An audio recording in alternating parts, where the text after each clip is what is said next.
friend, welcome back to the channel.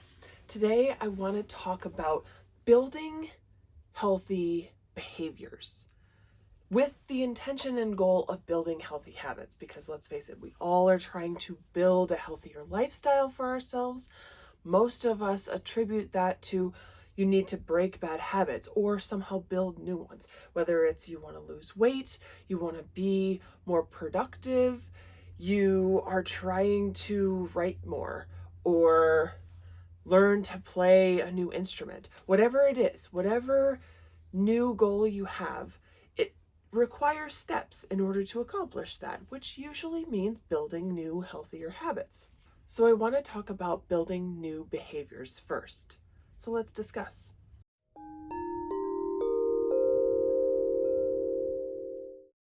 So the reason I'm bringing this up specifically today is because I am launching my brand new Revitalize Your Wellness course. It's actually launching today. I go through 7 different aspects of how to have a healthier lifestyle, whether it's drinking water, your sleep, or posture, eating habits, and even just the act of stretching and relaxing. We go through all of that, and I specifically do want to touch on how to build healthier habits within each of those. Please take advantage of that. I will leave the link down in the show notes. The best news about this is it's totally free. All you have to do is go to my website and sign up, and you can take the course.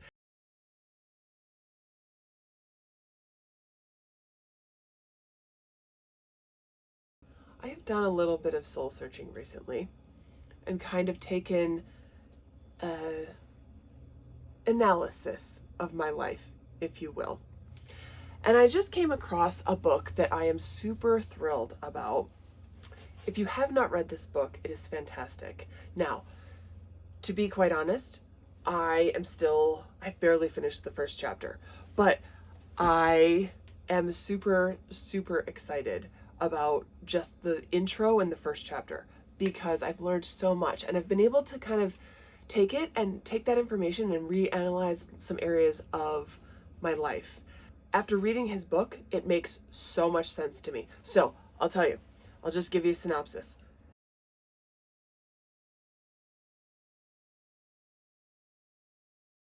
One, it takes an epiphany.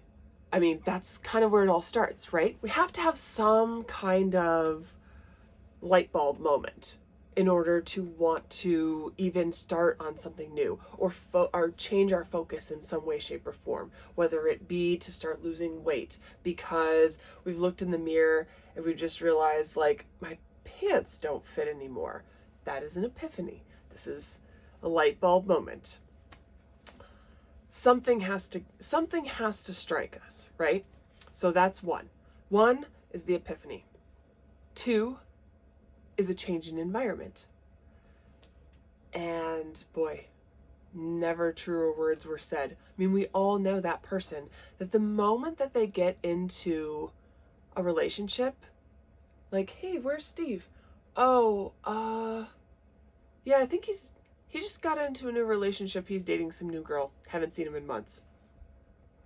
That's a change in environment. All of a sudden, a brand new person is in your life and has now changed your entire behavior. Also, think about how different we are on vacation than when we're at home.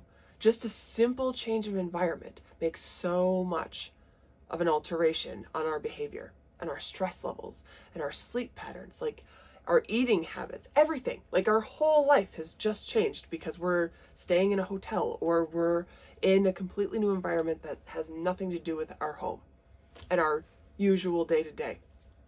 Amazing. But then he goes on to say that the third way to change behavior is through tiny habits. That is fantastic. Number one, because they're tiny.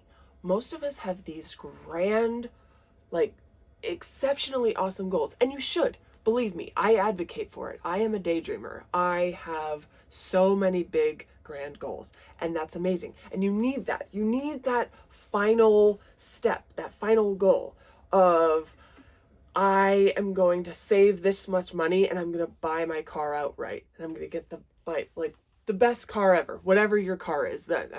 I'm not really a car person, but if you are, fantastic. Like, if that's your goal, that you want to buy an awesome car, like, it takes steps, right, to get there. You don't just like wake up, you don't get the epiphany and then like the next moment accomplish your grand goal, right? There's a lot that has to happen in between that. And that's why I really like so far what he's talking about in his book, and why I want to share it with you, because I've realized that I have unknowingly been doing this my whole life. Number one, I change my environment often. And I say often. I mean, my dog, Guinness, is about to turn 12 in January, and we're about to move again. And that'll be the 15th time that we have moved in just his lifetime alone. On top of the fact that I've moved dozens of times before I even adopted him. So I change my environment often. Plus, I'm an advocate of taking a quarterly vacation. So I take a vacation, at least a long weekend, about every 3 months. But the other thing that I've realized I've done is I've recognized that creating small little habits around my house, like when I wake up, the first thing I do is I brush my teeth. We already have these tiny habits. You just don't realize it, whether they're good or bad. The thing is that you have them because your body is perceiving them as a good thing. Because no matter what, your body is always going to do what it perceives as good for your survival. So when you eat, even when you eat sugar, your body is perceiving that as a good thing because it gives you a boost. Even if it's momentary, there's a perceived benefit there. So if you're watching this, the epiphany has already been accomplished. But now we have to focus on, how do we change our environment so that it's working to our benefit and our advantage in order to accomplish our goal? And then what tiny habits can we incorporate into our daily behaviors and daily lifestyle? Now, I will say, tiny habits, while they might seem like, oh, I'll just go to the gym every single day, that's not how it works. I want to ask first, where is the gym located? Is it out of your way? Do you now have to drive 30 minutes out of your way to go to or from? Like, that becomes a very unsustainable and inconvenient attempt at a habit. And habits, they are convenient, they are easy, and that's how they become an automatic program in us. We have to make things easier for ourselves. Take some moments in your day today to just think about what epiphanies have you had? How have you changed your environment and altered your behavior? And what tiny habits do you have? Whether you perceive them as good or bad, just notice what they are. Awareness is the key to changing or doing anything when it comes to ourselves, our mind, our body, our health.